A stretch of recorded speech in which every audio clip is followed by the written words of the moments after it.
Hello, everyone. Welcome to the fourth, and I can't believe I'm saying this, but the fourth episode of Bank on Digital, our webinar and podcast series dedicated to digital banking.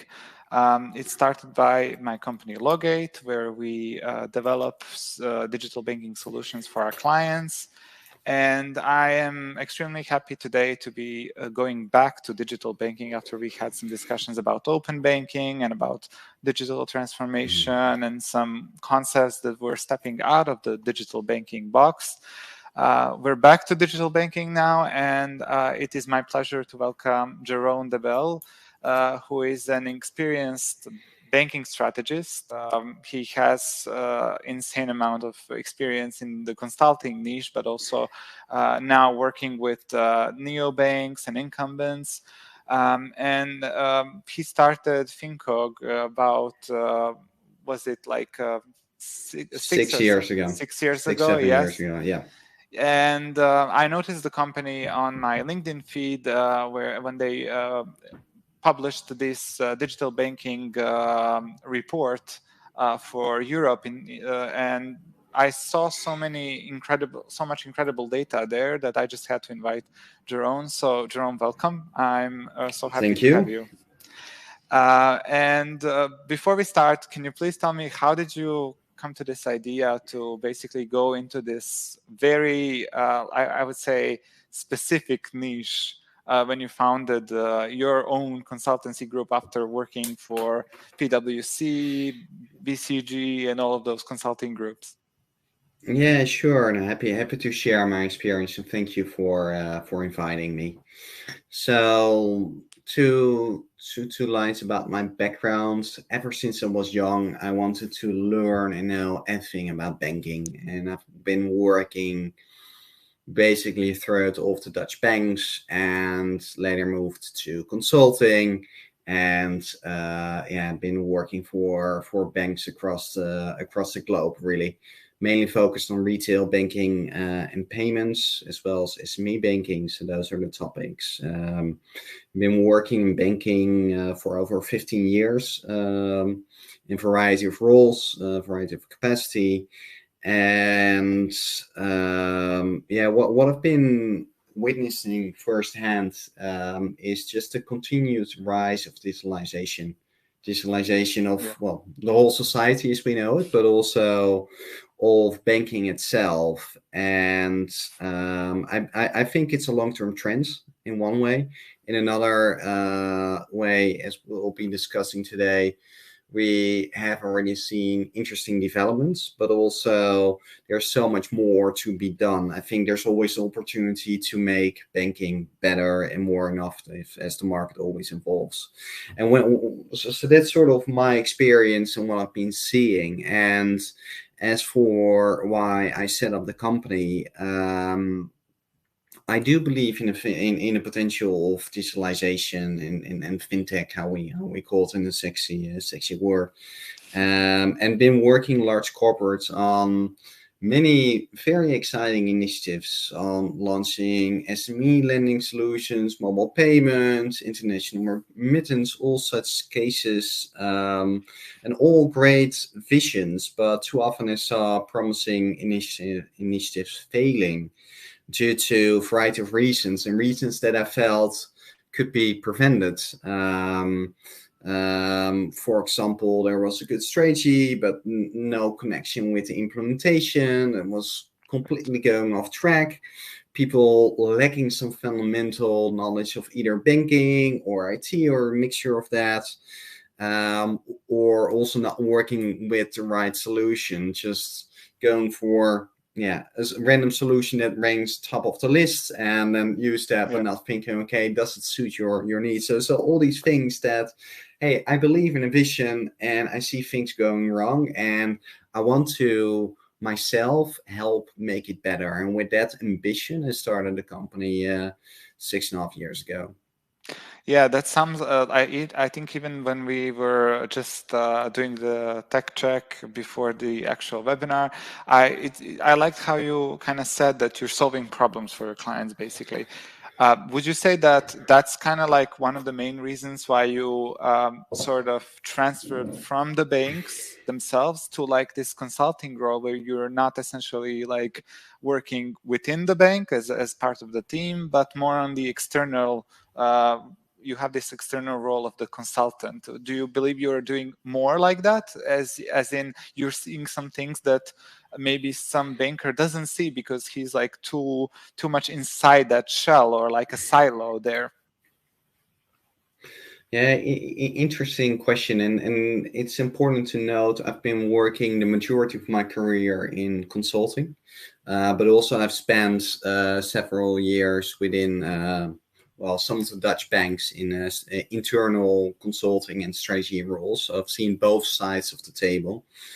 Um, and we'll cover all these topics that you're touching upon. But yeah, banks are large, complex organizations and tend to be focused inwards. And when I look back at my time within one of the banks I was working for, it was really across the years I was working there, three main topics. So you really dive into one topic.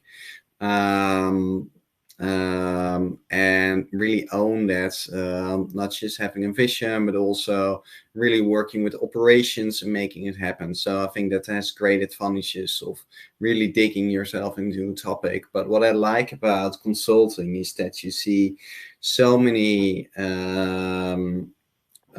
different cases, and through my career always have been focused on financial services, so it was always the same topic but just attacked from different Different angles. angles. Then talking about lending, and then there's a European model, but then perhaps you look at Asia, completely different way of working, or Yeah. you name it. So that's what I always found the advantage of well, external consulting. So you just learn and see so much, and those two worlds I try to merge with my own consulting practice, bringing in the outside in perspective, being aware of what's happening everywhere around the globe, and yeah, applying that to the client and help them give it hands and feet. Yeah, and in that whole process, they must be learning from your other clients, because what we've seen as a solution provider from the implementation is that more and more we're being asked to become like to actually give advice to them regarding their organizational structure, maybe, or some things they couldn't necessarily do better in order to serve their clients better in general, to move towards that thing we call customer centricity, which is, I believe, you have as a consultant, right? And I mean, speaking of customer centricity, that is something really interesting because let's say there's a whole new wave of challenger banks now coming that we can't even keep track of all of them, but you know, they existed even before, a lot of them existed before COVID as well, and then they were more prepared for this crisis than incumbents. Were you having any experience, like, or can you compare that experience working with challengers and incumbents during that crisis, and how well were they prepared for the crisis? Because obviously no one was prepared for COVID. We were all kind of, you know, no one could think that that would happen. But then how did they choose to deal with this crisis particularly? And maybe we can see what are some of the differences in approach of incumbents and challengers there. Yeah, sure. It's an interesting question. Yeah, I want a bit of background when we look at neobanking, and it's sort of, yeah, a semantic discussion. Do you call the direct banks from the late 90s, like ING Direct and such, do you call those neobanks? But generally, like 2008, 2009, you saw the first neobanks already coming to life. You had Bank Simple in the US, you had Fidor in Europe, and then many more from 2015 onwards. And when it comes to COVID, I must say that actually both the fintechs and incumbents handled it reasonably well. I think in general, neobanks they are better positions towards something like COVID. So in general, neobanks, they're digital centric, more agile, more practical in their way of working. If you see how and when their work, it's much more often distributed teams working remotely. So you would see those adapting very quickly. The challenges with neobanks was more on the funding side. It's Yep. only brought us into different funding environments, and then also the business models around neobanks suddenly came under scrutiny. So that's for the neobanks. When it comes to incumbents, um, in general, they're not well positioned for such a wave, but given the circumstances, I think they fared uh, reasonably well. So you saw most organizations adapting fairly quickly to working remotely. You saw them also, yeah, finding new ways to service their customers, where they were too much focused on perhaps fiscal distribution. And I think if you step out, it's sort of the long-term trend, and we're all fitting into, right? Just continued digitalization. Obviously, neobanks fully focused on that, and for incumbents, it was sort of a key event that helped them to make sort of a big step forward uh, in their way of working, in their client offering, and in other ways. Yeah, even the organizational structure, as you mentioned, like with remote work already happening within the neobanks, already helped them prepare or like at least better fare with a crisis such as COVID. But also now we're having the financial crisis, right? Thanks to all the happenings, not just COVID that happened, but then this war in Russia as well. How does that affect, like, your specifically from your perspective and your role? What do you do in those situations? Because there are some banks that are certainly probably wondering, okay, we have this project, another like digital transformation project. Should we go through with it or not? Is it a priority for us or not? Are we losing? Are we losing competitiveness if we don't do it, or if we do it, are we at a risk because there's like funding questions now? How do you deal with those questions as a consultant? What do you usually do in situations like this? Because you recently wrote a blog post about handling a crisis. Yeah, so it's important to differentiate between neobanks and incumbents, but let me first focus on incumbents in this area. So looking at the landscape in Europe, it was all booming. Everyone was doing well. Low interest rate environment. The low interest rate by itself put pressure on the interest rate margins of banks. Hence, sort of revenues were slightly under pressure, but across the board, economy was doing well, growing well, and banks were generally in a good shape.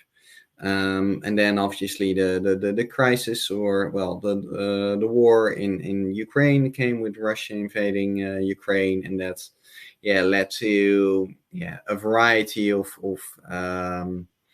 additional issues. The direct impact was obviously the influx of large amounts of people, so it's just a humanitarian crisis of people in and outside the country, with all the dynamics around it. And then also pretty quickly you saw an energy crisis with prices going up, and just overall just panic mode.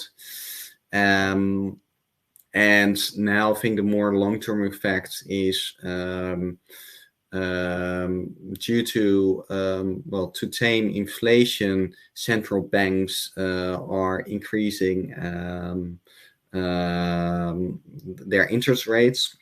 I'll come to the US later, but focusing on Europe first. And what that does is obviously it increases interest rates. For banks, it improves the revenue margin, or the interest rate margins, and thereby revenue.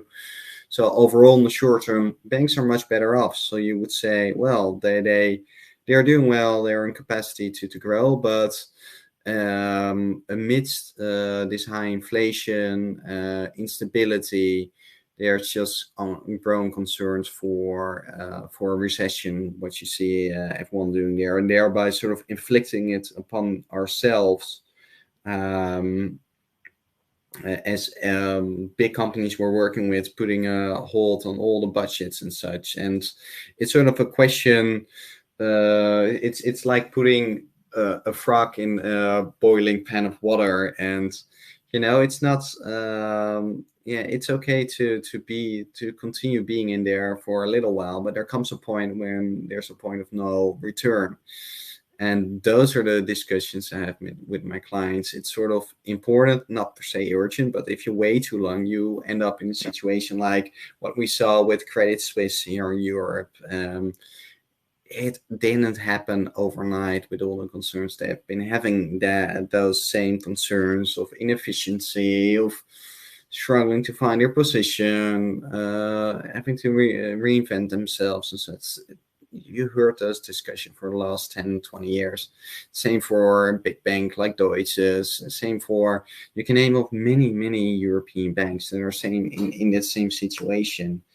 And you need to act before it's too late. And the result will not be there overnight, but you have to start somewhere. And also you need to start before it's too late.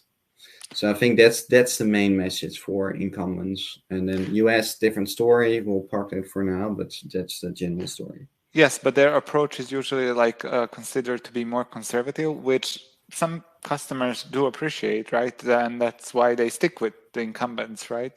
But my question is also, what can you innovate in a crisis, basically? And because I feel like with COVID, it was more of like innovation out of necessity. Like no one asked you whether you wanted your whole contact center department to work remotely. You had to let it happen. You just had to provide them with tools to do it efficiently. And then they started with digital transformation projects that we've all seen and witnessed. With neobanks, basically, they innovate always to push the boundaries, to find their spot in the market, and they've been doing that so well now that they're also branching out of their instant payment niches to like deposits and lending now. What do you think incumbents are they like? My question now is like, are they willing to innovate now in crisis more based on the experience from COVID, or are they still kind of conservative when it comes to that? Well, both in COVID as well as nowadays, I think most banks are very conservative. So it's all focused on the short term, the next quarter. Oh, there's a crisis, potentially increasing costs, focused on the here and now and just doing nothing, being like an animal seeing a car, the flashlights approaching, but just freezing. And it's that sort of mode. And two questions: can they innovate and should they? I think overall, any big life event, any big crisis can be a catalyst for change. And innovation can be at all sorts of fronts. It can be more tangible for the customer, a fancy app, and arguably more important, also in the back end, all the operations, all the nitty gritty details that from the outside in you don't see, but they're so important to make the bank run efficiently, and also allow the bank to service the customer in a proper way, and also be flexible in what and how they offer it to their clients. And those are important innovations that maybe are less fancy, but they actually help banks to, in the long term, operate more efficiently. Sure, you must make an investment, but it will help them to reduce cost and also overall to be able to continue to compete as opposed to lag behind too far, and then suddenly you're stuck in a position where A, you cannot no longer make the change required, and you're out of, and B, you're not competitive enough, so you're losing your position. So you want to avoid that. And there's this saying like, never sort of never let a crisis to waste. So use that to make the changes, even though we see most incumbents use it to just freeze and do nothing. But that's what I would say, and really makes the difference between the strong and the weaker ones in the long term. I like that saying, by the way. I think in your report on digital banking in Europe and related to this, you also mentioned that incumbents are now also turning towards creating this ecosystems, and we keep seeing that, like different partnerships with non-banking players as well. We've seen recently Apple with JP Morgan, those savings, that was big news everywhere. It came to the point where I saw some of the consultants writing blog posts about whether Apple should buy JP Morgan now, which was interesting. But I want to ask you about that. Because apparently the incumbents were like, okay, this thing with neobanks now is not just like something that's going to pass. They're here to stay, and they have their own niche now. We can respond either by considering them competitors and battling for the same customers, or we can expand our offering and become innovative in that sense, not necessarily have this major technological shift, but more on the side of the business models. And we also see the BaaS, or banking as a service model, which is interesting to me. What do you think of these new business models that the incumbents are turning to now? Can they help them in the long run create this network of partnerships that can be so strong that me as a customer, I can go to them and I can have all of my banking needs fulfilled just from them, so I don't have to turn to multiple banking providers? Yeah, it's a good question, and we can go many direction with this. In a general sense, I think banks should be open to variety of such models and use them in parallel with each other, because I think in general it allows banks and any institution to focus on their core strengths. And the traditional model of incumbents is to do everything in-house. Yeah. They are an all-in-one. Well, they're a one-stop shop. Firstly for their customers, but also internally how they process. But if you look at their operations, there are many, particularly more, younger, innovative organizations that do certain capabilities and certain solutions much more efficiently. And if you partner with such providers, you can just be much more innovative in the front end, what you offer to customers, and in back end allows you to operate more efficiently. And it could be a big partnership or small, very selective. Could be just as boring as working with IT companies like yourself, or with in the back end something we regularly see around processing of your mortgages and servicing loan portfolios, customer service, uh, uh, credit decisioning, risk models, and analytics around it. All those features that can be a bit abstract, but collectively they just help a bank to operate more efficiently, more agile, more innovative. Also, it's about flexibility. Yeah. The market is evolving, customer needs are changing, new players are rising, so it allows banks to sort of tap into various areas. And also something like embedded finance, open data, it's something we haven't touched upon yet, but that's also an area whereby Correspondence. everything is becoming more integrated with each other. Much more data is available, and sort of with the whole hype around AI at the moment, and gold, or data supposedly being the new gold, that becomes more and more important. And then coming back to the specific question you asked, like what will be the end state? What will it look like with variety of partners or portfolio? I think the whole industry is still figuring out how it should look like, because the vision that well, people in the industry had like 5 or 10 years ago, of like very modular and just marketplace of solutions. Particularly neobanks tried that approach, but for a variety of reasons wasn't successful. So that's still sort of in flux, but it's for sure that's changing, and for sure that also becomes more integrated and more open. So in general, for sure, banks should adopt that approach and then tackle it from a variety of angles. Yeah, and just to mention that if any attendee has a question, you can ask it, and we'll address it later in the Q&A part of the interview. I just wanted to also one specific also when it comes to these partnerships and these different business models and why they can work and cannot work is also the specifics, cultural, economic, and all kinds of other specifics of the market we're addressing. And that's why you specifically published the digital banking report for Europe recently. Can you explain why is digital banking so different in these different markets when we look at them as a whole, like in the US, Europe, Southeast Asia, as well as a very specific market as well, and the ways that these banks operate, because some neobanks also reach their profitability quicker in some of these markets, and in some of them they're still lacking. And in Europe, we have a lot of neobanks now, it seems like. What is the state of the industry now?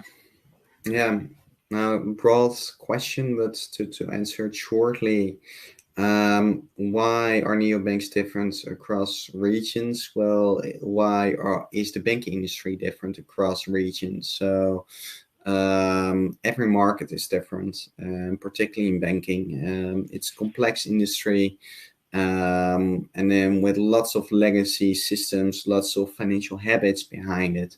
So it's important as a starting point to note that, well, just banking varies across countries. When it comes to neo banking, with the caveats again that UK is different from France, is different from Germany, etc. The general approach in Europe has been to innovate or come up with new innovative solutions, offering better, more innovative, fancy customer solutions, modern banking apps, all sorts of features, and offer that at low cost or for free. So remittance at low cost, the bank account offered for free, and sort of the freemium model, also adopted from the e-commerce or internet, basically in general, acquiring customers for free, then trust that later you will find a way to capitalize on that. So that has been the model in Europe. So offering better services at low cost how they operate, but also low cost what is charged to the customer, and they've been able to acquire a large number of customers. But the model was really just to steal customers from the incumbents. Yep. And thereby they're still searching also for what's their business model. And you mentioned earlier in this conversation, you see these players branching out into new markets in the sense of new product segments. Well, that's one key driver that they need to do. It's about pricing, increasing tiers of solutions, having more paid services, and across the board just have a more viable business model, because just giving away your services for free to get customers doesn't work anymore when everyone else is doing that and when the funding to do so has dried up. So therefore, you see many neobanks in Europe are now struggling with profitability.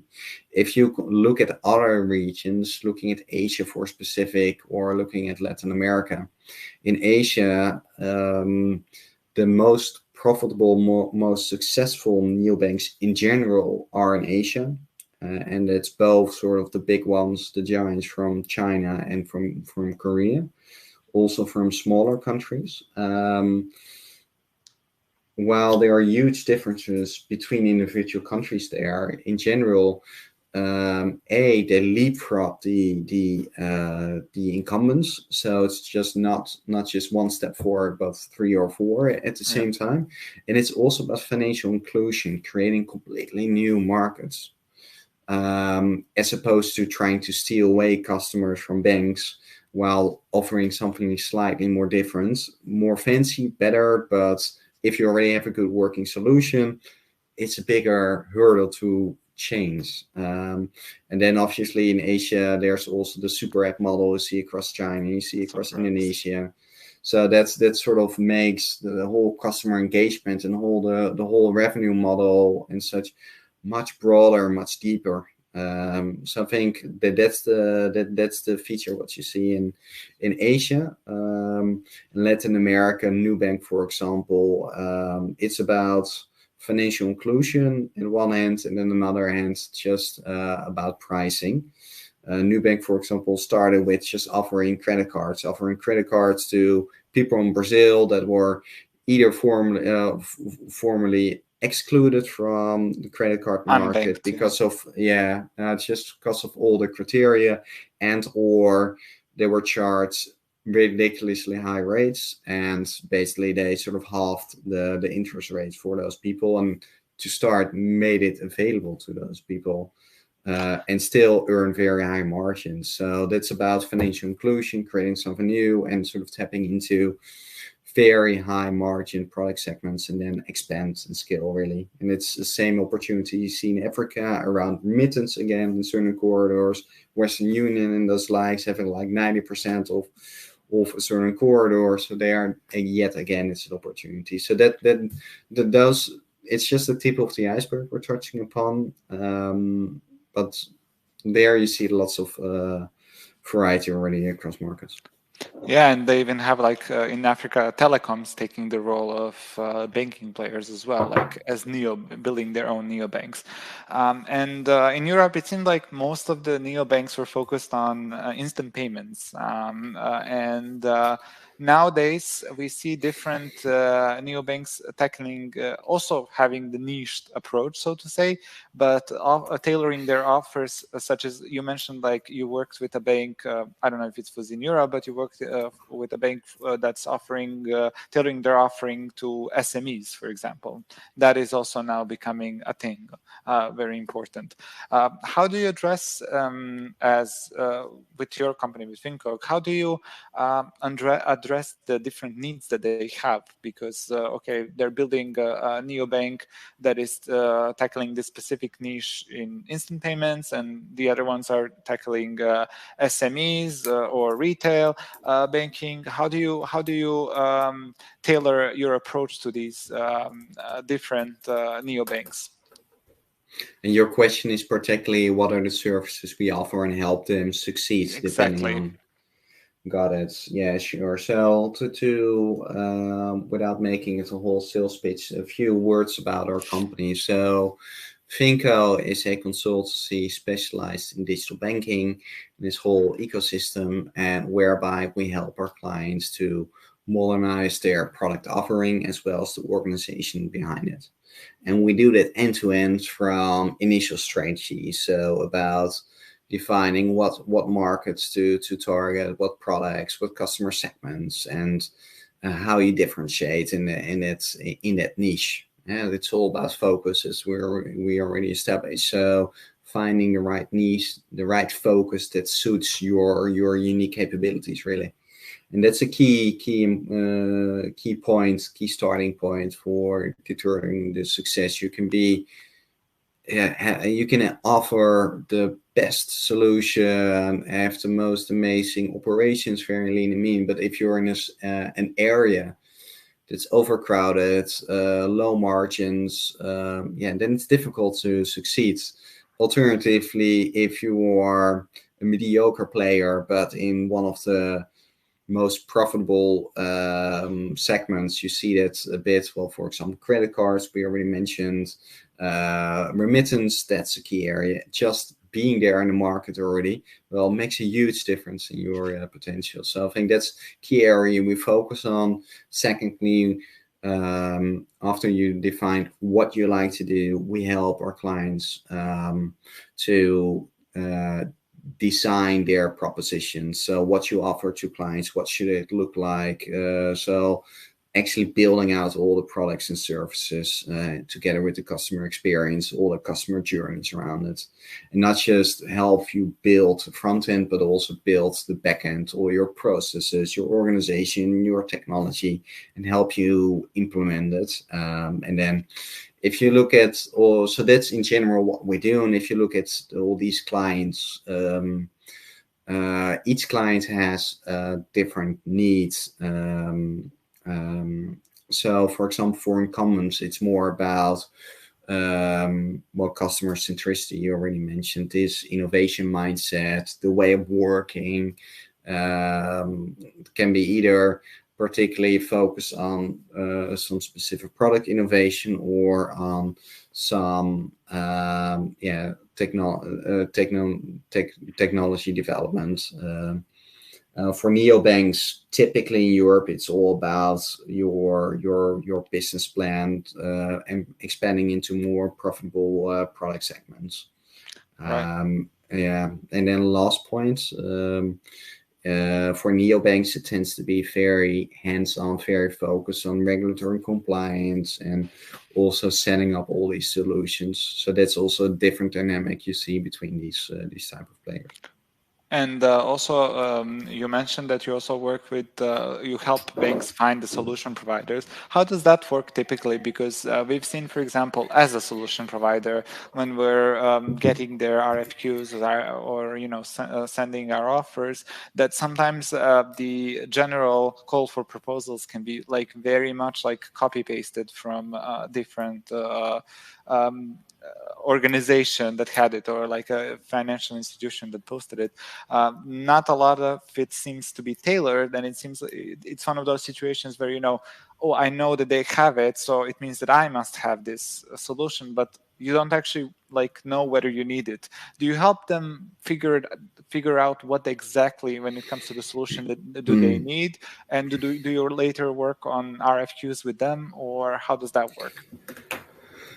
Indeed, that's often a key part, right? So not just having a great vision, but how do you give it hand and feet? How do you get all the architecture in place, and what sort of solution providers? And obviously we can come in at different stages, but too often what you see is them, well, either just taking basically all the requirements from the whole organization and just making a Yeah. long list, and basically they need everything for any capability for any potential solution. And then you end up with either a very costly solution or someone that doesn't particularly suit your needs really. So we help to have a clear vision what you want to do, as opposed to the other way around, starting with the solution and figuring out what to do with it. And from there you can derive what are your requirements, but make that very focused. Obviously, it would be resulting ultimately in RFP, a document with your requirements and such, would be extensive. But if you think critically, certain features are more important than others, certain features you Yeah. have in-house, etc. And it's just important to just oversee the whole spectrum. And that's what we try to guide our clients with. Helping define the requirements. So basically prepare that RFP package, engaging with solution providers like yourself, and also help select the best combination of providers. And you work internationally, right? Just to mention to everyone watching and that will be watching later on, you work with I- neobanks and incumbents from all around the world. Indeed, indeed. So we're a Dutch-based company based in Amsterdam, in the financial heart of the city. And we tend to see Western Europe as our home market. But as people may resonate with is, it's a niche, and then typically you cross borders and you see the same questions across regions. So we've been working for clients all across Europe, the Nordics, Southeast Europe, in the Middle East, very active market with various neobanks coming to market. We've been working as far as India for clients, as well as also towards Latin America and Caribbean. Um, and I think what's great with all this international experience, in one hand, you see the same problem everywhere, and you can bring just lots of experience, just learning from markets that are further, Of as well course. as also it gives lot it gives lots of inspiration. It's not per se that banks should adopt what banks in the Netherlands are doing with Ideal, that sort of collaborative approach, but you can think, hey, what if we use the same principle as Ideal, or what if we use the same principle as Revolut, apply it to our country, to our bank, and sort of that sort of challenge, or that sort of change in mindsets, that typically results in new innovative solutions and new ways of working. So I think that's great. And when all that approach, that international mindset, I also like to have in the team. So as we always say, we're an international team working internationally. So I myself will obviously, I'm Dutch, as you may be able to hear, but I've been living and working overseas. I've been working in the UK, in London. I've been working in Spain. I've been living in the United States. So seeing many countries, as well as others in the team, from Italy, from Germany, from France, from the UK, from Portugal. So it just brings a mixture of people, mixture of perspectives, and that's what I believe in as well, to get this variety of views and learning from each other to come up with the best solutions. Yeah, I really like how you ended on that note, learning from each other and that collaborative approach. I think that is something that everyone should strive to to apply, because it's not only that you're helping a certain bank per se. You may be also, disrupting the whole market where you're working. So that's also very important.